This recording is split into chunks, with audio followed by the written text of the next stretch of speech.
ಈ ಜೋಡೆತ್ತಿನ ರಥಯಾತ್ರೆಗೆ ಸುಮಾರು 20-25 ದಿವಸಗಳ ಹಿಂದೆ ಶ್ರೀ ಕ್ಷೇತ್ರ ಯಡೂರಿನಲ್ಲಿ ಉಪರಾಷ್ಟ್ರಪತಿಗಳ ಜೊತೆಗೆ ನಾವು ಚಾಲನೆ ಕೊಟ್ಟಿದ್ವಿ. ಶ್ರೀಶೈಲಕ್ಕೆ ಬಂದ ಮೇಲೆ ಅದನ್ನು ಸ್ವಾಗತನೂ ನಾವು ಮಾಡಿಕೊಂಡಿದ್ವಿ.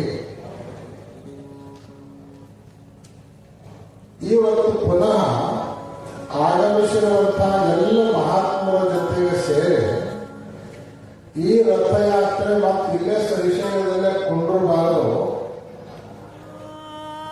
ಮರಳಿ ಮತ್ತ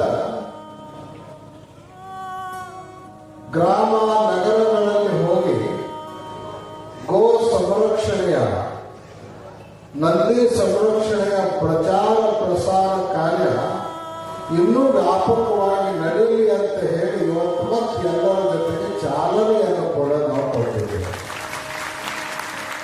ಆದರೆ ಇವತ್ತು ನಂದಿಯ ಕೂಗು ಏನಿದೆ ಅಂತ ಕೇಳಿದ್ರೆ ಸಂತರೆಲ್ಲ ಒಂದಾದ್ರೆ ನಮ್ಮ ರಕ್ಷಣೆ ಆಗೇ ಆಗ್ತದ ಅಂತ ಹೇಳಿ ಆ ನಂದಿ ಇವತ್ತು ಕೂಡ ಕಟ್ಟೈತೆ ಅಂತ ನಾವು ಭಾವಿಸ್ತಾ ಇದ್ದೇವೆ.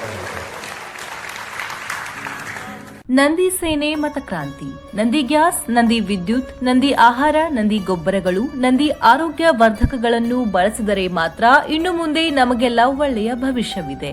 ನಂದಿ ಶಕ್ತಿಯಿಂದ ಸ್ವಾವಲಂಬಿ ಹಾಗೂ ಆರೋಗ್ಯವಂತ ರಾಷ್ಟ್ರ ನಿರ್ಮಿಸಲು ಬಯಸುವ ರಾಜಕೀಯ ನಾಯಕರಿಗೆ ಪಕ್ಷಾತೀತವಾಗಿ ಮತ ನೀಡುವ ಸಂಕಲ್ಪ ಮಾಡಿ ನಂದಿ ಸೈನಿಕರಾಗೋಣ ಬನ್ನಿ.